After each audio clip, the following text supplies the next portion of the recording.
When people imagine the Middle Ages, they picture a world full of wild stories and impossible creatures, tales whispered by firelight or scratched into old manuscripts. Most of us assume these stories are just legends, entertained by bored monks or frightened peasants. But the strange truth is that many medieval myths weren't myths at all. They came from real experiences, real discoveries, and real fears that people struggled to explain. The world was bigger than their understanding, and when something unusual appeared, it slipped naturally into legend. But behind the legends, there were things happening that would shock us even today. One of the most famous medieval myths was the idea of giants. The stories describe huge bones dug up from the earth, towering skeletons discovered beneath ancient hills, and knights who believed they had found proof of giant races. People mocked them in later centuries, calling them ignorant. But what they found wasn't fantasy. They were stumbling upon real bones, massive ones, belonging to mammoths, mastodons, and prehistoric creatures they could not yet imagine. They had no concept of extinct animals, so to them, a bone the size of a bench belonged only to a giant. In France, Italy, and Germany, entire villages kept these bones as sacred relics, believing they were the remains of ancient warriors. Medieval artists carved giants in armor because they truly believed giants had walked the earth. And in a way, they weren't wrong. They were simply seeing an ancient truth with medieval eyes. Another myth that seemed too strange to be real was the idea of blood rain. Chroniclers describe days when red droplets fell from the sky, staining churches, soaking cloaks, frightening whole towns. Priests saw it as a sign of God's anger, a warning that sin had poisoned the land. People marched barefoot through the streets begging for forgiveness. Today it sounds like the kind of exaggeration only medieval writers loved, but blood rain did happen. In fact, it still happens. Scientists now know that strong winds can lift red dust from deserts in Africa and carry it across continents. When rain falls through that dust, it turns the color of rust or diluted blood. Medieval people saw it repeatedly, from Italy to England. But without any idea of global weather patterns, it felt supernatural. What they considered a curse was simply the earth moving in ways they could not yet understand. Equally strange was the tale of animals falling from the sky. Fish, frogs, even worms were said to rain down on villages. People wrote it down with absolute seriousness, and later generations laughed at them. But these unusual events turned out to be real as well. Storms and whirlwinds could scoop up ponds or rivers, carrying creatures miles away before dropping them over fields and rooftops. Medieval farmers would wake to find fish flapping in their gardens or frogs hopping among their crops. Some believed these animals were signs from heaven. Others thought dark magic was involved. But nature, not witchcraft, was responsible.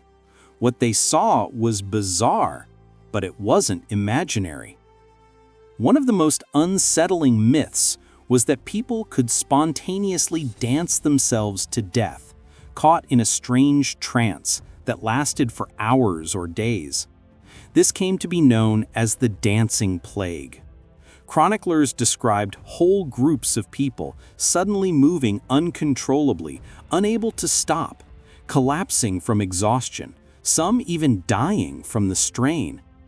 It sounds like a bizarre exaggeration, the kind of drama medieval writers enjoyed. Yet historians now know these events happened. Something, stress, poisoning, mass hysteria, or perhaps even a neurological illness, triggered these outbreaks. The people affected weren't pretending. They really couldn't stop. To a medieval observer, it looked like possession by spirits or punishment for sin. They couldn't imagine the deeper reasons behind it, so the myth grew. But the phenomenon itself was real, frighteningly so. Then there were the legends of strange lights floating over battlefields at night. Some knights said they saw ghostly glows drift above the dead, guiding souls to the next world. Others believed demons wandered the fields searching for victims. Villagers reported flames hovering in the air, flickering but never burning anything. These lights, although wrapped in myth, were real too.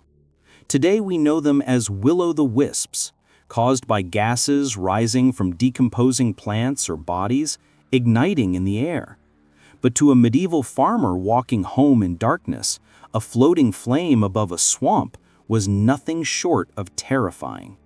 They created stories to explain what science had not yet named, turning natural chemistry into supernatural folklore. Another medieval belief mixed truth with misunderstanding, the idea that certain animals had incredible powers. Monks wrote about beavers biting off their own tails to escape hunters. They said salamanders could walk through fire, unicorns could purify water, and barnacle geese were born from driftwood. All myths, we assume, but each had some shred of reality woven into it. Beavers really did confuse hunters by slipping underwater, leaving only their tails visible. Salamanders often hid inside logs or stones, and when those logs were thrown into fires, the creatures would crawl out, giving the impression they had survived flames. And the barnacle goose?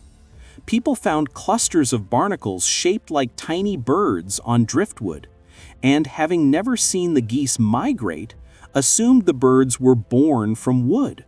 These myths weren't random.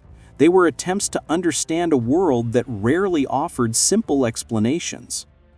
One of the most haunting medieval stories was the belief that wolves could steal human voices. Shepherds claimed that wolves near their flocks could silence them, making it impossible to call for help. It sounded like pure superstition, but the effect was real. Terror itself can choke the voice. A sudden fear response can make someone unable to shout, no matter how hard they try. Medieval shepherds experienced something real, but without the knowledge of adrenaline or panic, they believed the wolf itself had stolen the voice. The myth grew from a human reaction that felt magical in a world without science. But perhaps the most surprising myth that turned out to be true was the belief that people lived alongside mysterious strangers who spoke in unknown tongues, dressed oddly, and seemed to appear from nowhere. Chroniclers described them as visitors from other realms. Yet these strangers were real travelers, lost sailors, wandering traders, migrants from distant cultures most Europeans had never seen. Their presence felt supernatural, simply because the world was so divided, so hard to travel across, that meeting someone from far away felt like encountering something from another universe. The medieval world was full of these moments, tiny glimpses of truth, wrapped in mystery. Myths were born not from foolishness, but from limited tools, limited language, and limitless imagination. And as we examine their stories today, we find that many things they believed weren't foolish at all. They were observations of a world that was stranger, wider, and more unpredictable than they could ever explain. They didn't have our science, but they had curiosity, fear, observation, and imagination.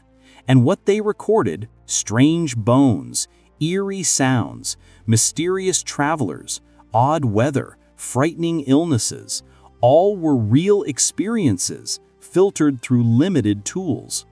Medieval people weren't foolish, they were human, meeting a world far stranger and more unpredictable than they understood. Their myths weren't lies, they were attempts to describe the undescribable. And in those old stories, we see something familiar. We see people trying to understand nature, trying to explain danger, trying to find meaning in the unexplainable. We see our ancestors reaching out into the darkness with the only lights they had. When we call their stories myths, we forget the most important part. Many of them were true, just told in a language built from wonder instead of science.